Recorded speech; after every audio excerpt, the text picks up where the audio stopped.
Well, good afternoon. Thank you all for joining our Education Finance press conference today. We had a very lively conversation this morning that we'd like to address. We would like to address some of the critical issues that demands our attention and our concern, and that is the potential dismantling of the Department of Education under the Trump administration.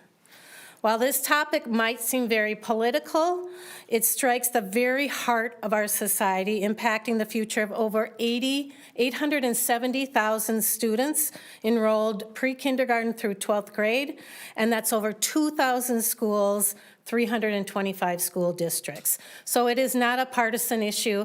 It's going to affect every single school and every school child in Minnesota and across our country. For a little bit of background, let's look at the funding freeze attempt. This is a temporary block, but it is still uncertain, and it's based on the comments from the President's press secretary, and we still need to make sure and find out if they intend to pursue these goals. Last week, there were 3 executive orders, one laying the groundwork for extensive defunding of public school by implementation of school vouchers under the guise of educational freedom.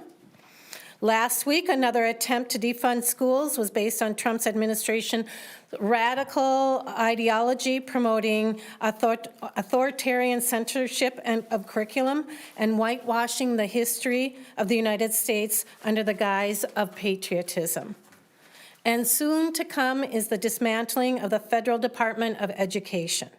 Multiple sources from the White House have indicated that President Trump intends to sign an executive order to dismantle the Department of Education. Today, our Republican colleagues told us not to panic, saying that things are just going to work themselves out. We are not believing that, and we are not confident that that would happen. Others were actively cheering on the dismantling of our nation's administrative state. One thing is clear. They have made 0 public attempts to dissuade Trump and his administration from continuing their attacks on public education. My colleagues and I planned and walked into that hearing this morning with heavy hearts.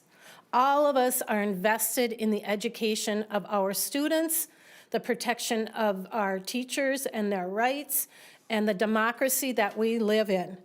But we are prepared to learn about those federal funds that go to our schools. That was the important thing for this morning. We've already experienced the impact that a reduction to federal funding can have on our school districts with the loss of $400 million of the ESSER pandemic relief funding. And already we see and we hear about the holes that those funds have filled. Imagine if we have billions of dollars frozen at the federal level. How are we going to feed our kids? How are we going to make sure they have the curriculum they have to learn? How are we going to make sure that they have the student support systems, that the transportation is there? There is so much at stake right now. We learned today in the Education Finance Committee that federal funding on education is mainly through a reimbursement process. That means that the school districts have already spent those funds, and they'll be left holding the bag if the federal government doesn't fulfill those commitments. Tell me how we are going to create a budget that not only looks to the future, but also fills those holes. Those are the things that keep us up at night. We still don't know whether the executive order will jeopardize Title I funding for low-income students, our English learning students, or special education, or those other fundings that make up the difference in our school districts. Yet an unelected billionaire, Elon Musk, was recently given access to the Treasury, and we have concerns over the implications that this has on Minnesota student private data. We collect so much data on our student, whether they filled out the free and reduced lunch forms, whether they are enrolled in English learners or special education, are they on athletic teams? There is so much. What about our testing? if there are people who do not have the security and might use that data in nefarious ways and have that access not just on our students, but on our parents and private information, that's a huge concern for all of us. Minnesota takes pride in recruiting and retaining diverse teacher workforce, and we wonder if our efforts for the increasing students of teachers of color is going to be jeopardized by those executive orders. And will that mean losing funding if we continue to put those dollars in some of the areas that we need them most? Republicans in the Education Finance Committee attempted to diminish the impact Trump will have on education funding.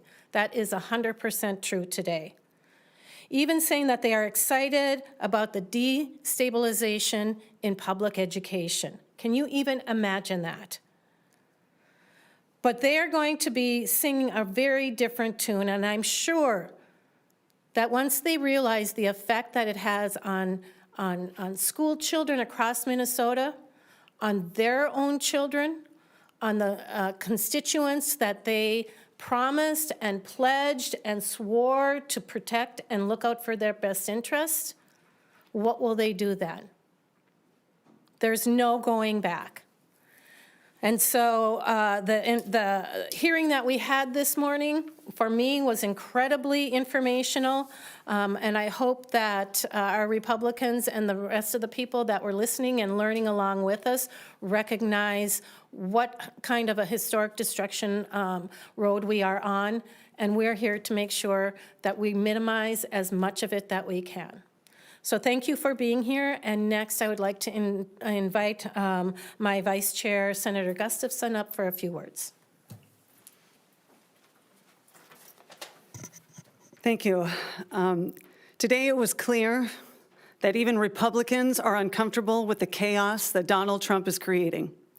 While they publicly fall in line and no doubt support him in private, they don't like being confronted with the damage his leadership could bring to our state and our local schools.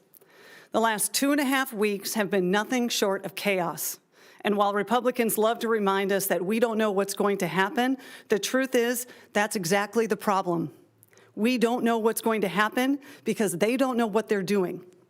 Right now, Trump is drafting an executive order to dismantle the Department of Education. Just last week, Senate Republicans invited superintendents across the state to testify before the Education Finance Committee about the urgent needs in their schools: funding for buildings, workforce, curriculum, and support staff. We were told, listen carefully to their concerns.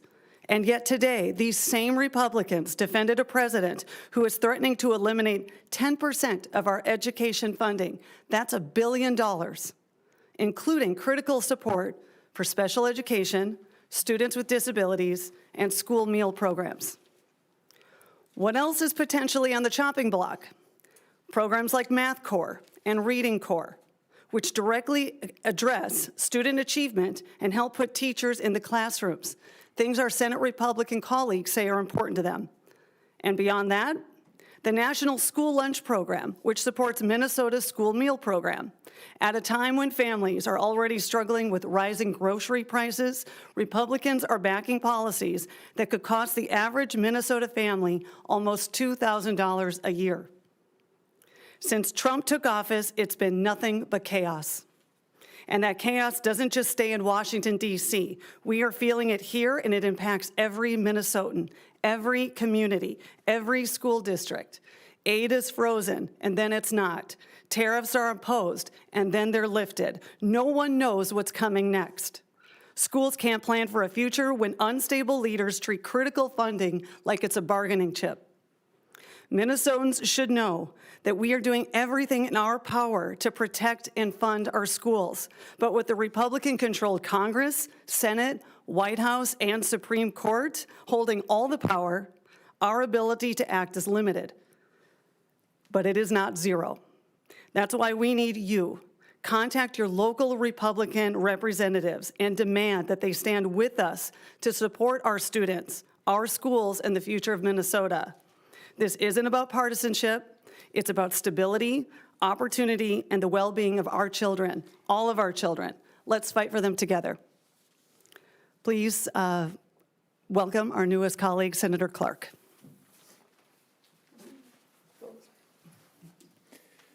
Thank you. I am here as a parent of an 11th grader in Minneapolis Public Schools, a school district that I hear on the doors wants stability. This chaos agenda is undermining the stability that we need and that we must have. Kids need in the classroom the same teacher year after year. This is going to cause our schools to go, all right, I may not be able to bring that teacher back. We must be able to maintain and retain teachers and staff to ensure we have stability in the classrooms, to ensure that we have stability for our students, especially our teachers and staff of color. That's what reflects my community. That's what reflects our communities around Minnesota. And this is going to undermine that and will cause our students to have worse results. So I echo Senator Gustafson's call. Please remind all policymakers what these cuts will cause.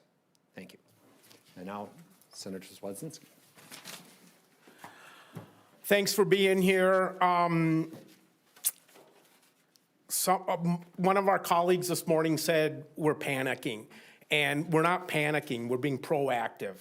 And I taught American government for 33 years, and I think most of my kids would say you did a good job presenting both sides to the issue.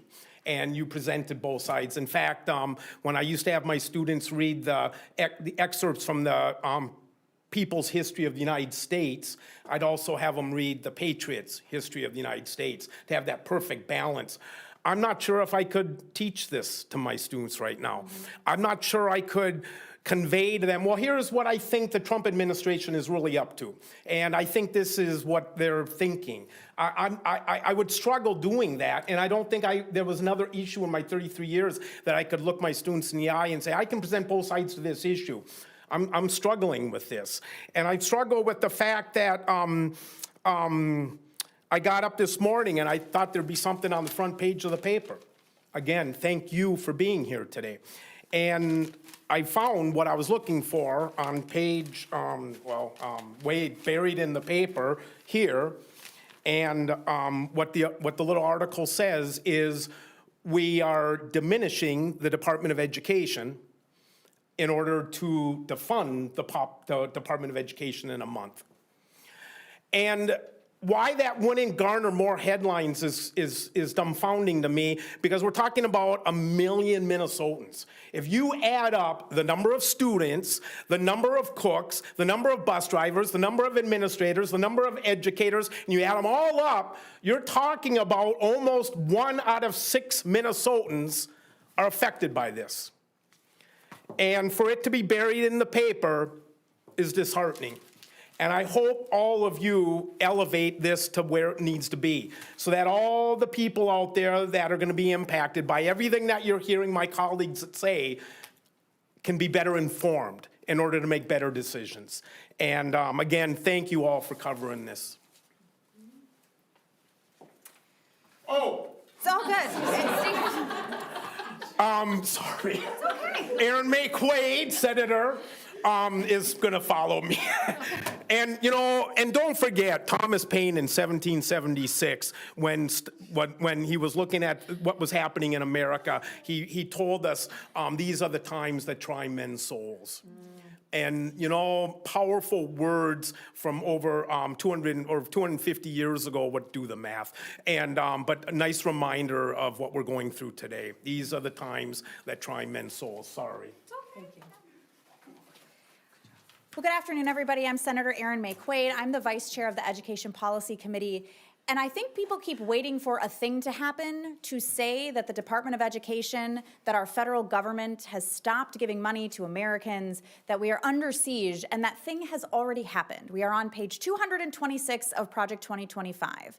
Earlier this week, an unelected billionaire and his college minions were given unfettered access to the Department of Treasury. That is the data of every single American who has their data at the Department of Treasury. Spoiler alert, it's all of us. Recently, in the last 2 days, those same unelected billionaires and their minions were given access to the Department of Education and all of the data about our student that lives at the Department of Education. They have said openly that they want to collapse all this data together and run it through AI to find efficiencies. Now, I don't know how they're going to find efficiencies when they have fired all of the employees of various agencies. This morning, we heard from our state colleagues that for the reimbursements that they get for school districts, the school districts have already spent it, the state has already spent it, and they wait for the federal government to reimburse them. Who's going to reimburse them if nobody can run the formula? Who's going to reimburse them if Elon Musk controls the payment system? Who's going to reimburse them if college students are running code in real time that they've just made up without security clearances on our payment systems? The thing has already happened. There are already food shelf partners who cannot access funding from the USDA. That's where we get our money monthly for Minnesota school meals. It is already happening. And we heard today from our Republican colleagues that this is great, that destabilization is great. They're excited about it. Minnesotans are not excited about it, no matter who they voted for. No matter who they voted for, Minnesotans want to be sure that their kids can go to a free public school and get a quality education. They can learn how to read and write, make friends, do math, play outside, learn about science. What they don't want is to know if their district isn't going to get reimbursed for special education services and they're going to be out millions of dollars that they already spent. What they don't want is for districts to have to come and figure out how to replace 10% or more of their budget. This is very, very serious, and we need our Republican colleagues to join us, regardless of party, to say that we cannot build a budget this way. We could adjourn sine die on May 25th, and on May 26th, find out that all the federal funding is gone. What do we do then? If they turn off funding in September, what do we do then? This is not a way to govern. It is not a way to create a budget, and we have to build a budget. This legislature has to build a budget for 2 years. We can't even count on the next 2 hours. What is happening is absolutely outrageous, and we know Minnesotans share that outrage. We are getting calls from constituents. We are getting input into forums. My WIC card has been turned off. Those babies don't get those days of nutrition back. My clinical trial for cancer has been canceled. They don't get those days of health back. I don't know if I'm going to have SNAP. They don't get those days of nutrition back. So the chaos is already here. The harm is already here. We can't keep waiting for something big to happen. It already happened. And we are asking our colleagues to join us in saying we cannot continue this way. In fact, their president might listen to them better than they'll listen to us. But what we heard today in committee was incredibly disturbing, and we're going to hear it from other committees throughout the week and into next. Because what the federal government is doing is unleashing terror on Minnesotans, and we are going to stand in the way and make sure that we protect Minnesotans as much as we can. But again, Republicans control the House, the Senate, the White House, and the Supreme Court. Our ability to do so is limited. We have time for some questions before committee. Did I hear correctly that it's, would jeopardize a billion? $2 billion in Minnesota For education. for education? I guess when it comes to the Department of Education, just for people at home that don't quite maybe know the hierarchy of how everything works, what would be the practical impact if the Department of Education at the federal level was either diminished or completely abolished? What would that mean for MDE and Minnesota here at the state level? So the really sad story or answer to that is we don't know. We absolutely don't know. Of course, if they turn off the funding, immediately we will have those impacts. Just as Senator McQuaid said, schools have already spent money, and they are expecting reimbursement for that.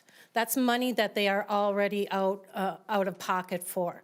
If they turn it off, all of a sudden, they're not getting reimbursed. They're not getting reimbursed for school lunches, school breakfasts. They're not getting reimbursed for special ed services.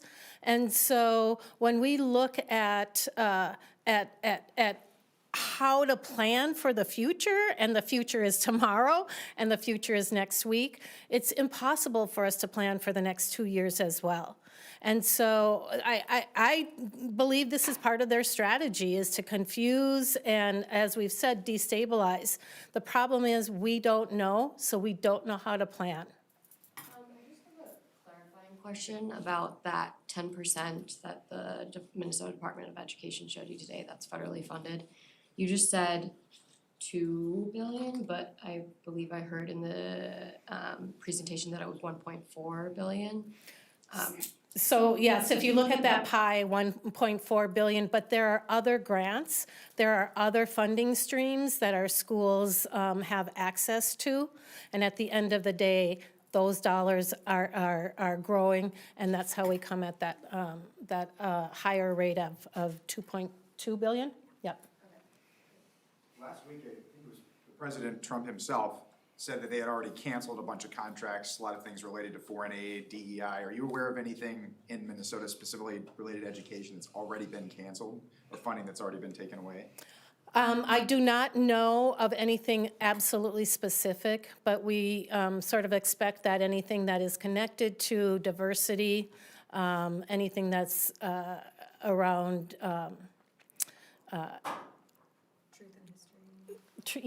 truth in history, ethnic studies, all of those sort of things, I would imagine might be affected by that. But until we find out, we won't know. How would it work, you're seeing some like businesses and private companies, preemptively taking out DEI policies, the sort of trying to hire more teachers of colors, anything that the administration might interpret as DEI, would districts would they preemptively have to take a step on that? Would it have to be something that lawmakers pass, or I'm curious how that could work or roll out? I would imagine it would start at the school district, kind of a district level decision. And if there are ways that we can continue to encourage them to use those resources that match and meet the diversity of their students and their staff, if it comes down to saying you can't, hire certain people or you have to, rearrange all of these things, I would hope that that's not the case. 10% of the state budget, does that funding come directly from the U.S. Department of Education? Of of the education budget, it's just the education, it's not the entire state, yep, yes, it does.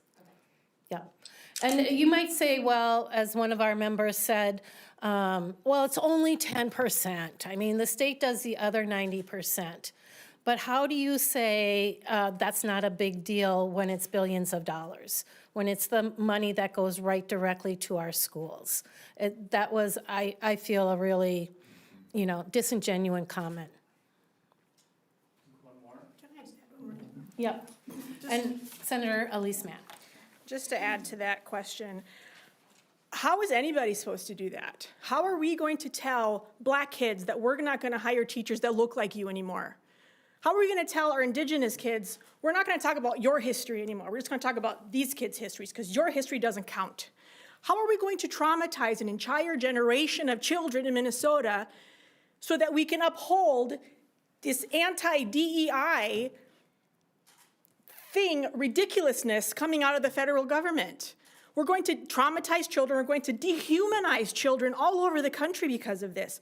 So when we ask, what's the next step? How are we going to comply with federal orders? The question is, how are we going to dehumanize and traumatize children? How do we do that tactfully?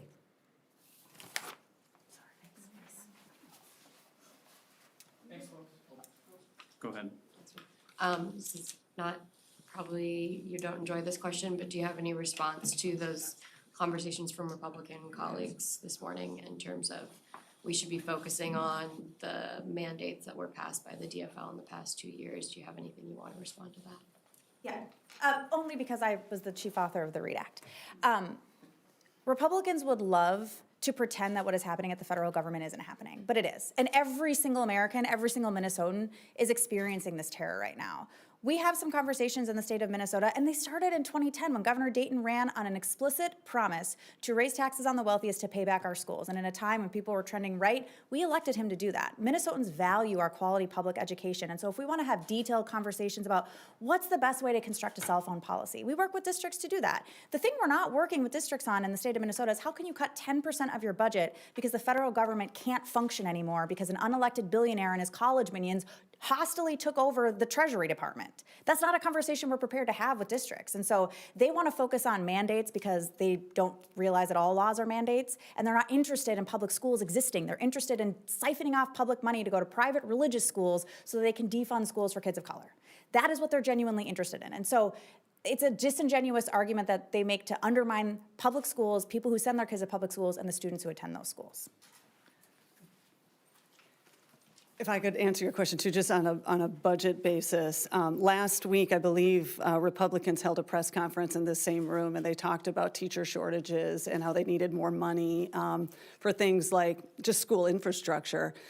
Really hard to take that argument seriously when the next week they sit in our Education Finance Committee and they nod along as we list all of the things that Trump's administration is doing to our schools. If we have our superintendents, and many represent their own districts, who are begging for just 2% extra on the formula, and they're begging for 2% on the formula, and the Republicans are saying it's no big deal to cut 10% of the entire budget. So it just doesn't add up, and you start to wonder, is the fight for education with them just a political talking point? Because the numbers don't add up. We're here fighting for every single dollar that our kids deserve, and they're just nodding along as these executive orders just dismantle an entire education budget. It's just been nothing but chaos. And to say that we are panicking for no reason when every day you never know what's going to come out of Washington, D.C., makes it hard for our school districts to plan for the future. And that's really what it is. It just comes down, school districts are like little mini towns, and they have to balance a budget too.